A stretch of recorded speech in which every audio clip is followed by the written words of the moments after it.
take a person coming back that doesn't have an ID and loses his family and his kids. And you tell me that this shouldn't be fixed right away.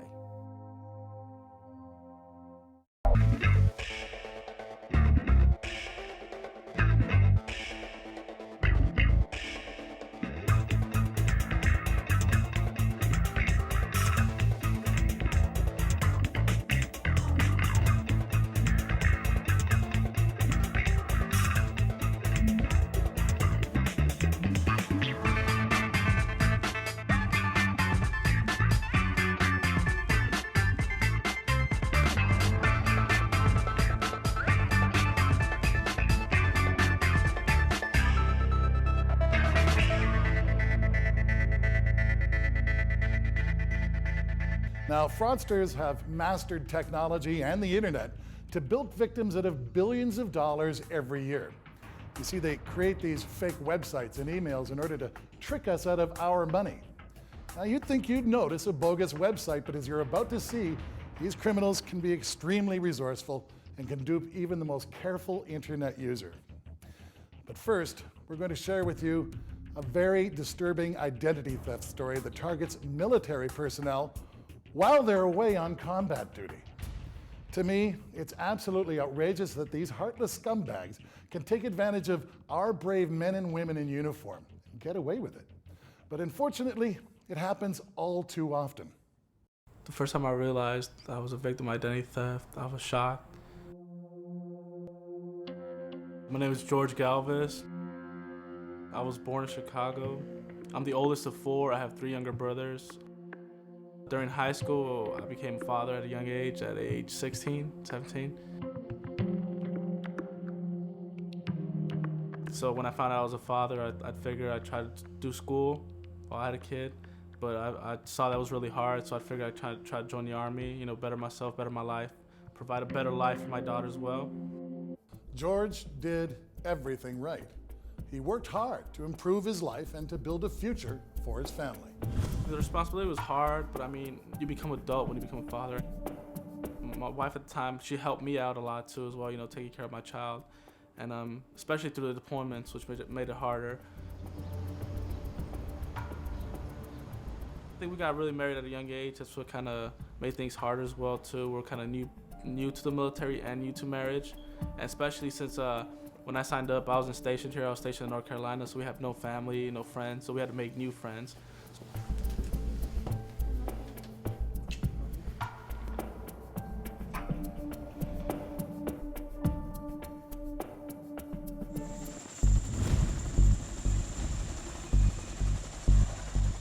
His problems began when he was deployed to a combat zone in Iraq. My job in the military was, I was a 13 Fox, which is a forward observer. I controlled artillery, I controlled aviation, even naval gunfire at the time if we had it available. When we were out on patrols, there'd be times where terrorists would shoot at us. He was unaware fraudsters were destroying his life while he survived the challenges of combat. Up here, man.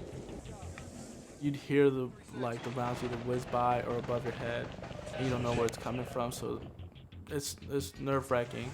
9576. I mean, I pretty much just prayed and hoped for the best. Might be that chance where you might not come back. When I finished my deployment, I came back with money saved up from Iraq. I figured I'd save that money to get married and buy a house. I went to a bank to get a loan, and I got denied. I figured I was young. I was 19 or 20 at the time. I didn't have no credit built up.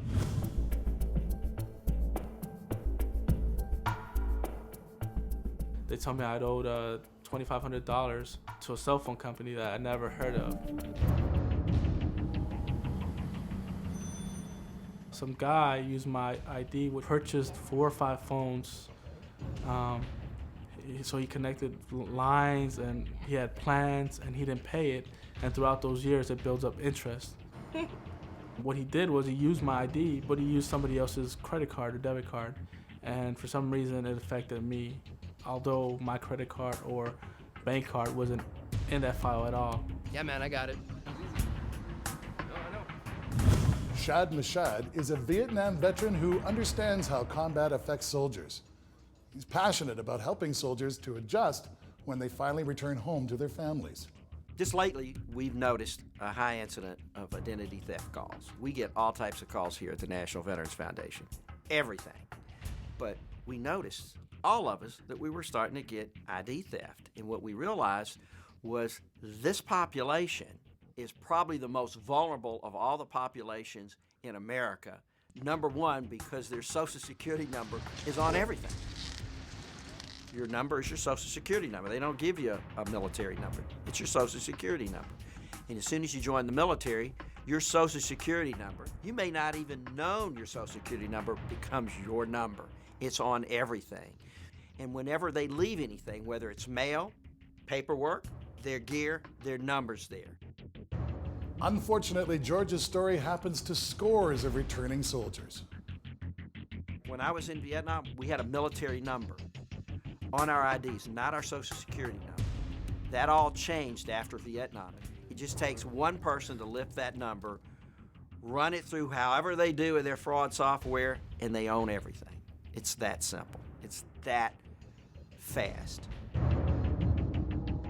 That is the prime steal for anybody that wants to do fraud, is your Social Security number. They can run your accounts empty. They can run your all of your credit cards empty. You name it. If your Social Security's number is on it, they got it. These people are pros, and they have found the population, and it is sad, but it is true. And it finally, I went, oh my God, this is becoming an epidemic.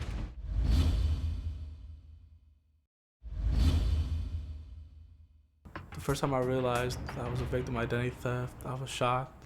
Some guy used my ID, purchased 4 or 5 phones. Just lately, we've noticed a high incident of identity theft calls. These people are pros. This is becoming an epidemic.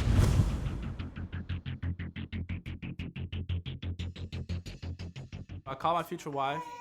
I asked her if she knew anything about it. She knew nothing about it. I didn't know anything about it either. So I figured I'd talk to my section sergeant, which I did. They told me to get all the paperwork for the collection agency, which I did, and to write a letter to all 3 bureaus and tell them my incident. So I did. I did the same thing. I did 3 packages for each credit bureau, and I was just waiting for them. So I had to pretty much settle with an apartment for me, my wife, and my child at the time. Once I filed the police report in North Carolina, the police station over there told me that I need to file the police report in California, since the incident happened in California. At the time, there was no way I could get to California since I was stationed in North Carolina. So I either had to ask for permission to take leave or just wait when we took leave as a unit. So when that time came, I couldn't, because we went to our second deployment.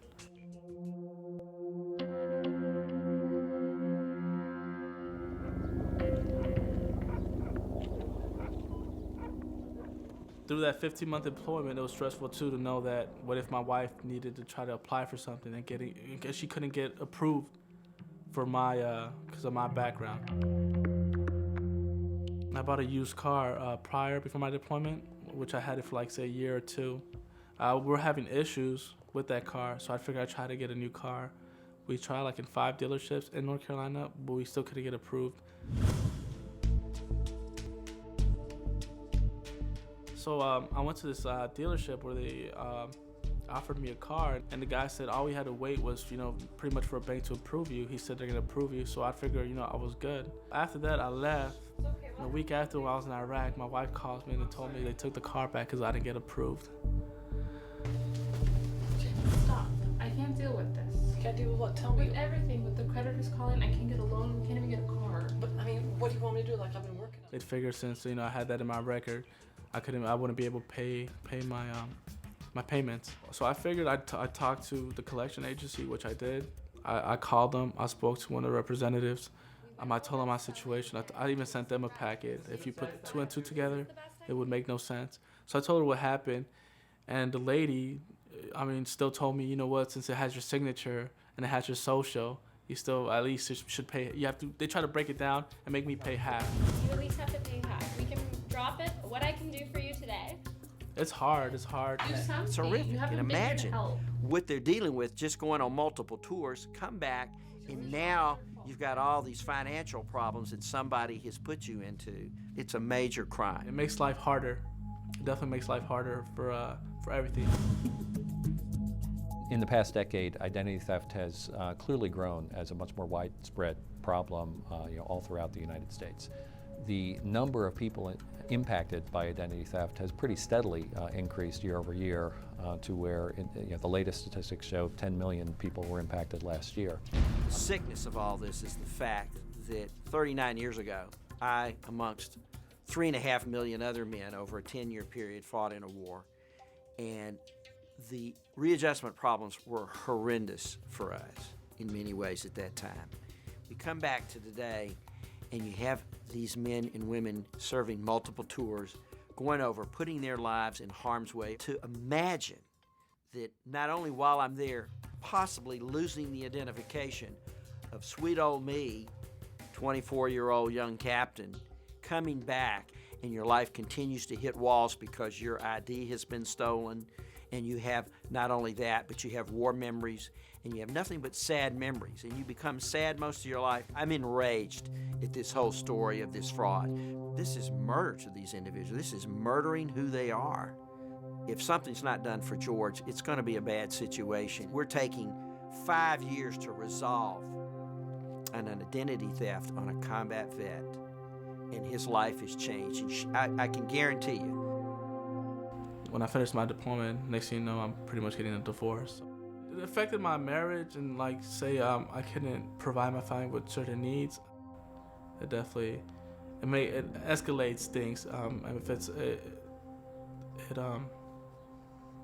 with all your other problems, it makes it even worse. You know, you have another problem to add into, I guess. So it took some. It wasn't the whole thing of to end the marriage, but it definitely was a part of it. take a person coming back that doesn't have an ID and loses his family and his kids. And you tell me that this shouldn't be fixed right away. I just don't think enough people care.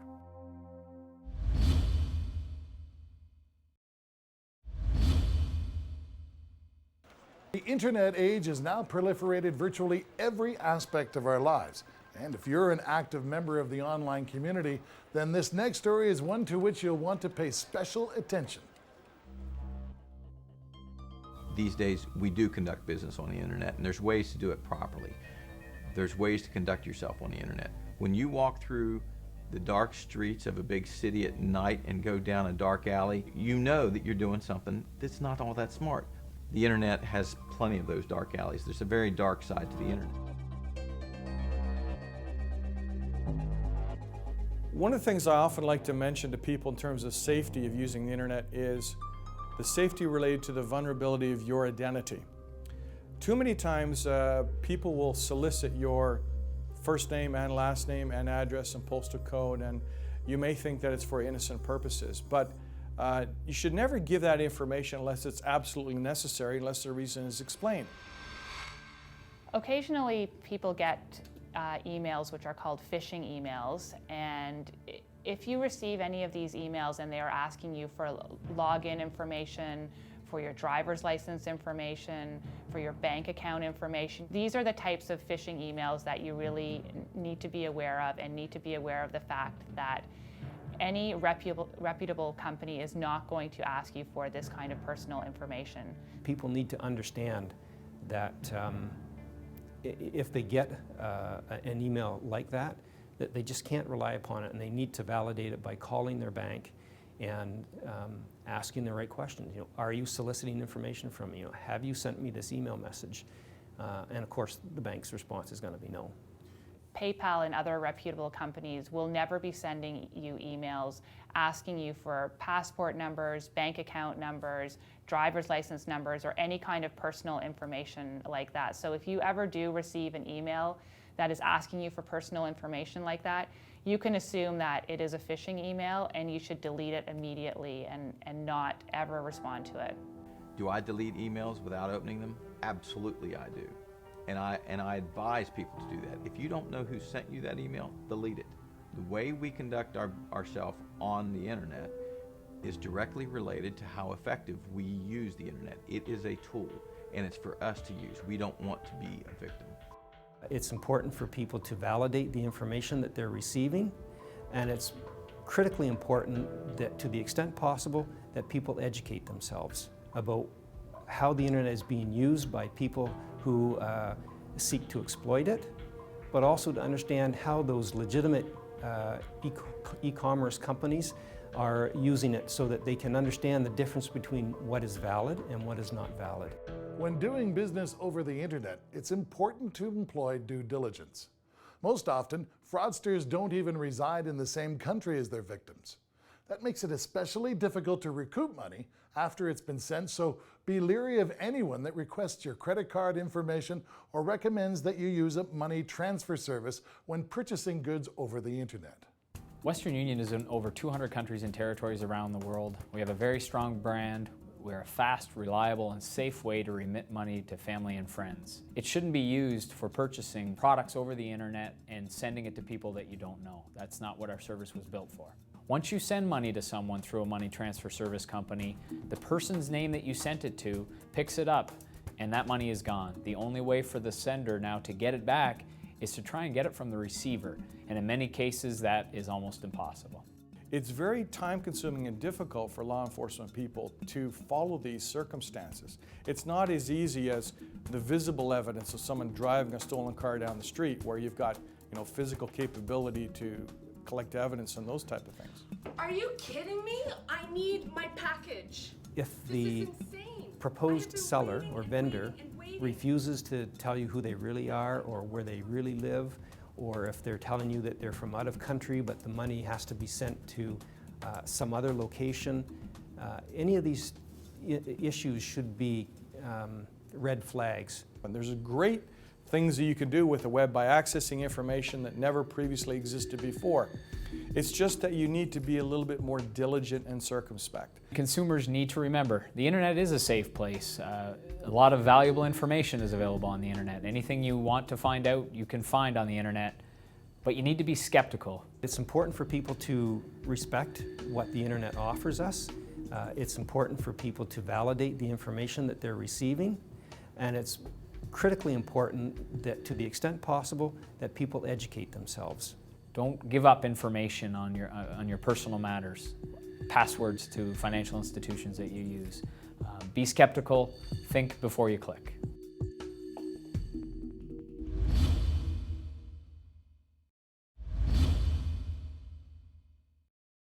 Without any actual authorization, without any confirmation from what I had been led to believe at that point, I just couldn't understand how this could be happening. Rob bought a home to rent out as an investment. He was working full-time at his mom's restaurant at the time, and he'd met a couple that he thought seemed very nice, very personable. They would come into the restaurant on weekends with their kids, and first name basis with them, as I was with other customers. They were kind of, for parents of teenagers, they were sort of hip and cool, and we got along really, really well. And over obviously years, you just get to talking about a lot of different things. And as we were talking, they were sort of telling me about how what happened was their current landlord was going to be selling property. As I was thinking about buying a property, and had inspired me to say, well, I'm looking at some property. If you're interested in looking for a place to live, that'd be great. I actually took them with me one day with my real estate agent to look. That's how sort of informal the friendship was. And as I say, she was the manager of a business in town, and I frequented that business because she was the manager. I talked to her kids. I helped their daughter get a job at the Tim Hortons because I knew the owner there, and that's actually how friendly we were. And it just didn't seem to really be an issue to have them be my tenants. I guess I should have known something was wrong on day one when they came and they only had first month's rent. They didn't have first and lasts. So they moved in over the weekend. It was, I believe, November of '03, and things were okay. The couple asked Rob a few times if they could pay him just a little later. But after he awarded them a few months' grace, then the couple decided to dismiss payments altogether. So I finally took the process of eviction and served them their N4 slips. The tribunal saw that they were just over $3,000 in back rent by that point, but that was going to be it. I served my court papers and to the courts to sort of freeze the bank accounts and or go garnish their wages, which is what I ended up doing in order to retrieve the lost rent.